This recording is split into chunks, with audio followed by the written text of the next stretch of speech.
Bonjour à tous et bonjour Sébastien Chenu. Bonjour madame. Porte-parole du RN, député du Nord. Nous poursuivons notre série d'invitations des principaux candidats au régional. Vous êtes tête de liste RN dans les Hauts-de-France, grande région.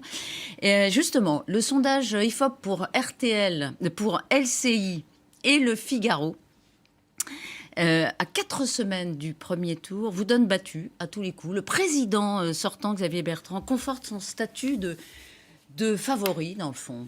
Vous êtes déçu? Non, je ne suis pas déçu. D'abord, avec la marge d'erreur, en fait, il nous met au coude à coude, ce sondage. On va voir le premier La marge tour. d'erreur du sondage, qui est de 2 points, nous met en réalité au coude à coude. Je note d'ailleurs qu'il y a 5 ans, les sondages mettaient Marine Le Pen au premier tour à 35 ou 36% un mois avant, et qu'elle a fait plus de 41% au final. Donc je pense que tout ça peut encore évoluer, mais il y a quelque chose qui est intéressant. C'est de voir qu'en fait, les macronistes votent Xavier Bertrand. L'électorat d'Emmanuel Macron, et on le voit à travers le score faible, voire ridicule, d'Éric Dupond-Moretti, qui devrait lui faire un peu dégonfler la tête, eh bien, nous montre que les électeurs macronistes se reconnaissent dans la candidature de Xavier Bertrand. Ils sont d'accord avec lui, et il y a de bonnes raisons à cela.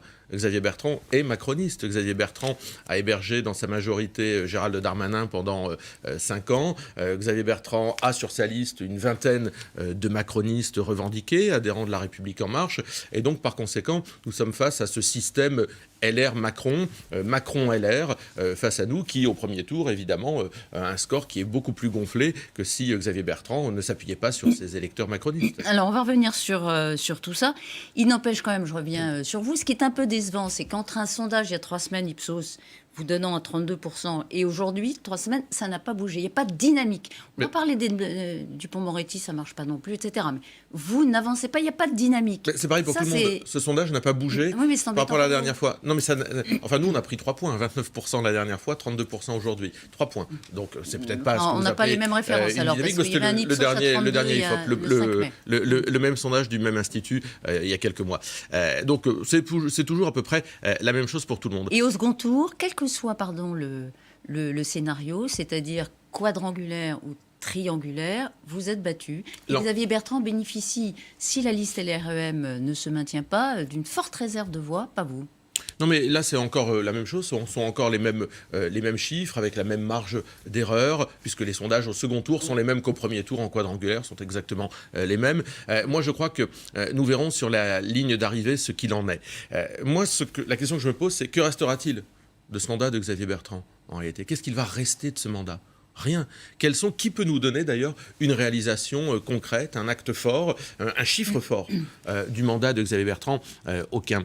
Et c'est probablement contre cela que je me bats. Contre 63%, immobilisme. 63%, ça m'intéresse de vous arrêter là-dessus, parce que 63% des habitants des Hauts-de-France ont dit qu'ils étaient satisfaits du bilan de Xavier Bertrand. Ils se trompent? En fait, ça peut préparer dans toutes les régions. Et vous avez d'ailleurs, c'est intéressant que vous citiez ce chiffre, parce que 63% se disent satisfaits, mais 33, 34, 35% veulent voter pour lui. Donc il y a quand même une déperdition, c'est le moins qu'on puisse dire, de 30%. Donc, et c'est pareil dans toutes les régions. En fait, je pense que les gens sont satisfaits de l'institution. Ils considèrent que l'institution régionale est une institution qui fonctionne. Moi, ce que je veux, c'est faire bouger l'immobilisme. En fait, cette région, elle a été malheureusement immobile, et dans une région qui souffre comme la nôtre, c'est l'immobilisme notre adversaire. Et cet immobilisme, moi, je veux le faire bouger notamment sur deux chapitres. La sécurité, j'ai dit que je mettrais 1 euro demain en tant que président de région, dès qu'une collectivité mettra 1 euro pour protéger nos compatriotes en matière de sécurité. 1 euro mis par une collectivité, 1 euro mis par la région. Je vous ai aussi entendu dire, mais j'aimerais vous me confirmiez ça, je vous ai entendu dire pas plus tard qu'hier que Xavier Bertrand fait du clientélisme avec les islamistes, et vous avez dit que la région finance le lycée Averroès de Lille. Ce n'est pas exact. Si, madame. C'est exact. Elle a cessé, parce que nous l'avons dénoncé. Mais pendant de longues années... Elle a cessé depuis longtemps. Oui, mais madame, pendant de longues années... Donc vous ne pouvez pas dire aujourd'hui qu'il finance le lycée. Mais ils l'ont fait pendant ce mandat. Mais pas seulement. Oui, mais madame, parce que nous l'avons dénoncé.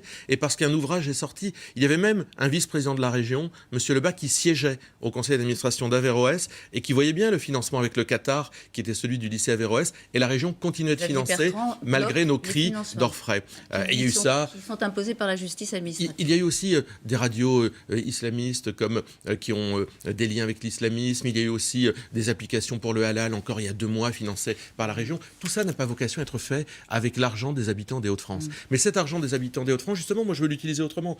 J'ai une mesure, permettez-moi de vous la donner, sur le pouvoir d'achat qui me semble importante, c'est de reverser la part variable de la taxe carburant, 55 millions d'euros, directement à ceux qui bossent. Moi je crois qu'on a besoin d'aider, eh bien, sous la forme d'une prime, sous la forme d'une prime pour aider au transport, ceux qui prennent leur voiture tous les matins. Il y a une taxe carburant qui est prélevée par la région, eh bien, il y a une part variable et une part fixe, eh bien, commencez par reverser cette part variable à ceux qui travaillent, parce qu'on a besoin de redonner de l'oxygène, redonner du pouvoir d'achat à ceux qui travaillent. Mais c'est quoi le but? Parce que Xavier Bertrand avait une idée préalable pour aider au transport de ceux qui travaillent. Ça n'a pas marché. Ça touchait très peu de personnes parce que les critères étaient extrêmement importants, extrêmement multiples, et ça touchait un très faible nombre de personnes. Nous, c'est tous ceux qui prennent effectivement leur voiture pour aller travailler doivent pouvoir être aidés. Parce que dans notre région, voyez-vous, il y a des grands chantiers qui n'ont pas été ouverts. Quel montant? Le réseau, c'est intéressant. Le montant, on est en train de le calculer. Pour aller au-delà du slogan. Le montant, ce sera probablement à peu près une quarantaine d'euros. Nous sommes en train de le calculer. Par mois, il y a une part. Ce sera bien entendu un forfait.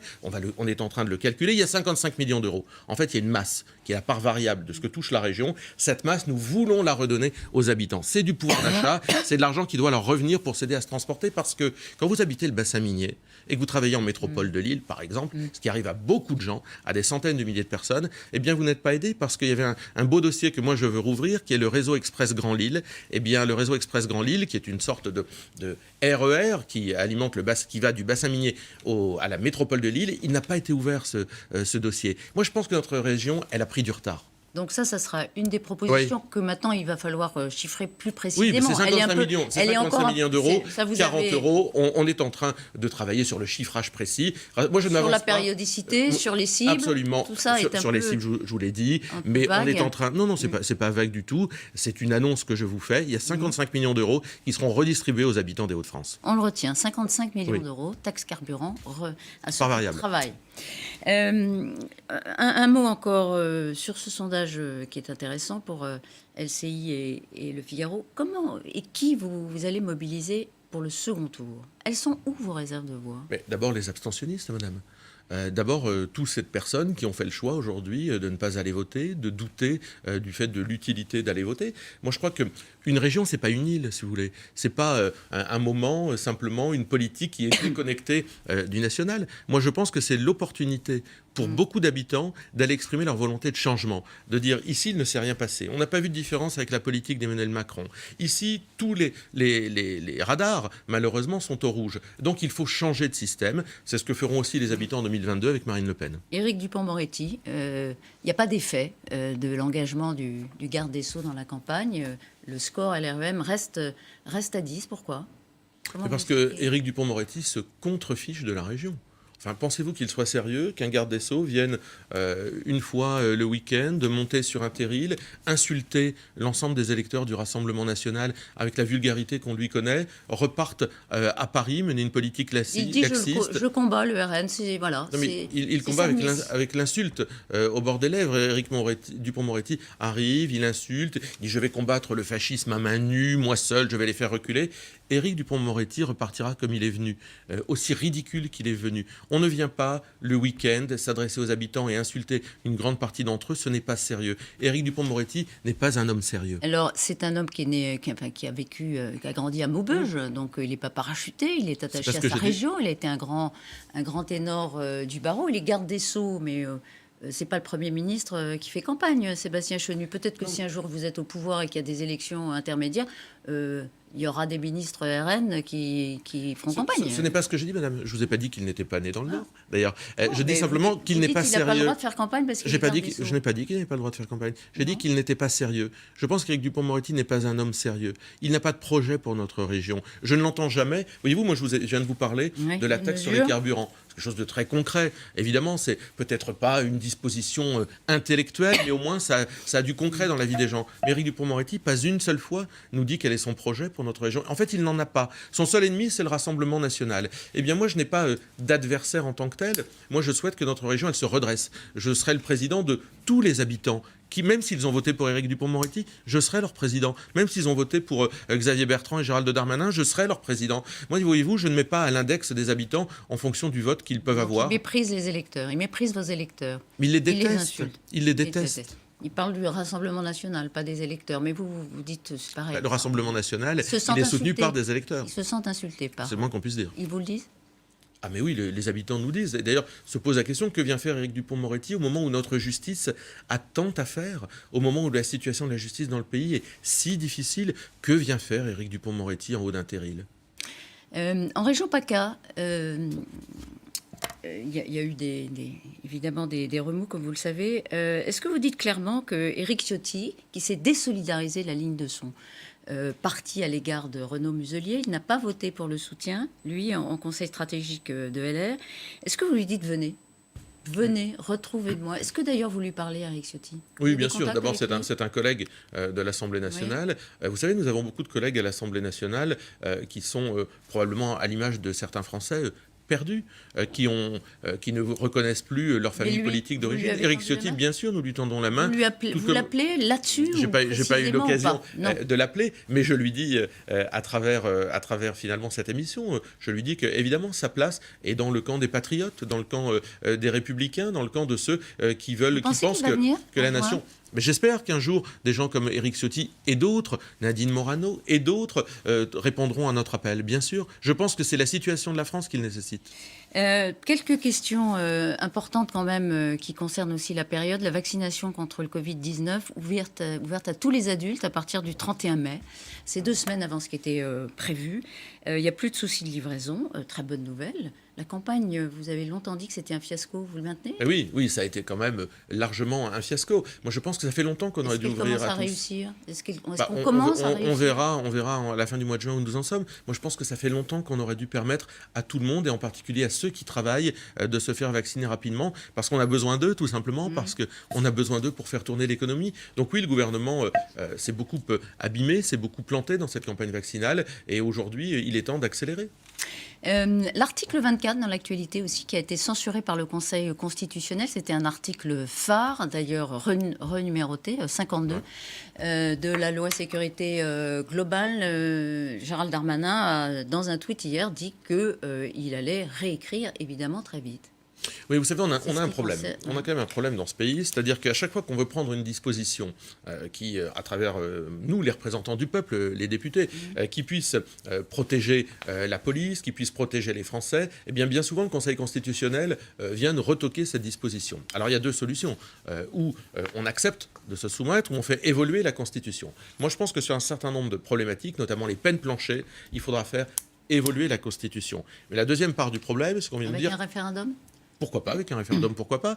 Mais la deuxième part du problème, c'est qu'on vient de dire, attention, vous êtes enserré par une espèce de justice européenne, à travers la Cour européenne des droits de l'homme, qui va vous dire, même si vous changez votre constitution, attention, on va vous taper sur les doigts. Il faut revenir à de la souveraineté judiciaire. C'est-à-dire qu'il faut être libre d'avoir dans notre pays les peines que nous souhaitons. Par conséquent, il faudra sortir de la Cour européenne des droits de l'homme. Moi, je le dis ici. Vous vous rappelez que Marine Le Pen avait on avait appelé à la Cour européenne des droits de l'homme pour contester la dissolution de Génération Identitaire. Donc on a l'impression que de temps en temps ça vous sert et puis de temps en temps vous demandez sa disparition. La Cour européenne des droits de l'homme ne peut pas être un instrument aux mains de gens non élus qui sert simplement à bafouer ce que les représentants du peuple français veulent. C'est ça, le fait de récupérer de la souveraineté judiciaire. Que la Cour européenne des droits de l'homme ait une mission qui soit celle de protéger des libertés, pourquoi pas ? Mais à partir du moment où elle vient contredire ce que les députés élus par les Français veulent, alors cette Cour européenne des droits de l'homme vient finalement nous mettre des bâtons dans les roues. Encore 2 questions, Sébastien Chenu. D'abord, pourquoi provoquer une polémique autour de l'hymne que la Fédération française de football a demandé au rappeur Youssoupha ? Bon, est-ce que tout le monde ne devrait pas être derrière les joueurs de l'équipe de France, la fédération, à quelques jours de l'Euro ? Pourquoi ? Mais vous savez, tout est affaire de symbole dans la vie. La fédération, et d'ailleurs des représentants de celle-ci ou des professionnels du foot ce matin disaient « Mais oui, on se doutait bien que ça allait gêner le Rassemblement national. » Tout est affaire de symbole. S'ils sont obsédés par le Rassemblement national, il ne faut pas faire de sport. faut s'engager en politique. Non, mais là, c'est la Moi, Fédération française Oui, de c'est ce que je foot. dis. Bon, elle a Oui. choisi, il faut respecter son choix. Non, mais moi je crois qu'il y avait pas d'autres choix qui étaient intéressants. Si vous voulez mettre un rappeur, puisque j'entendais, il fallait qu'on soit un peu moins ringard. Il y avait un rappeur extraordinaire qui était à la manifestation de soutien à la police, qui s'appelle Chaotique. Et là, on avait l'occasion d'envoyer un symbole très fort, je pense, Vous n'aimez pas le rap? d'unité. Bah si, je viens de Vous parler de aimez Chaotique. ce rap chaotique, mais celui... Parce que je trouve qu'il a une force symbolique tellement plus intéressante que celui qui insulte, Oui. que celui qui vilipende, qui montre du doigt, qui divise les Français. Parce que Mais le problème de Youssoupha, c'est qu'il est là en train d'insulter, il a un peu ce côté militant, il a le droit d'être militant. Vous savez, la chanson mais pour militante, être- ça date pas mais, d'aujourd'hui. oui, hein. mais il a le droit d'être militant, mais pour être érigé en symbole des Bleus, moi je pense qu'il y avait cette possibilité d'ériger notamment Chaotique en symbole. Et au moment où notre pays traverse ses difficultés, c'était probablement beaucoup plus fort. Ça aurait évité toutes les polémiques. Vous êtes derrière l'équipe de France, à fond? Mais bien sûr, pourquoi Sans pas. aucune réserve. Allez, juste un mot. Une manifestation organisée le 12 juin contre les idées d'extrême droite et pour les libertés. Je ne sais pas si vous avez vu ça. Au lendemain de la manifestation des policiers, certains syndicats, la France Insoumise, des associations invitent les Français à une manifestation pour combattre le climat de haine. Est-ce que vous irez? Non, parce que je ne sais pas ce que c'est que les idées d'extrême droite. En tous les cas, je ne me reconnais pas du tout là-dedans. Mais moi, j'aurais aimé que la France Insoumise soit là pour soutenir la police de France. Vous savez, la police de France, elle n'appartient à personne, la police républicaine. Ils n'étaient pas là, la France Insoumise. Comme si, visiblement, ça les gênait de soutenir des fonctionnaires de police, des hommes et des femmes, bien souvent de conditions modestes, mal rémunérés, qui vont se faire casser la figure. Et pourtant, ces hommes et ces femmes, eux, seront là pour protéger la France Insoumise lorsqu'elle manifestera. Merci Sébastien Merci. Chenu d'avoir été ce matin sur LCI.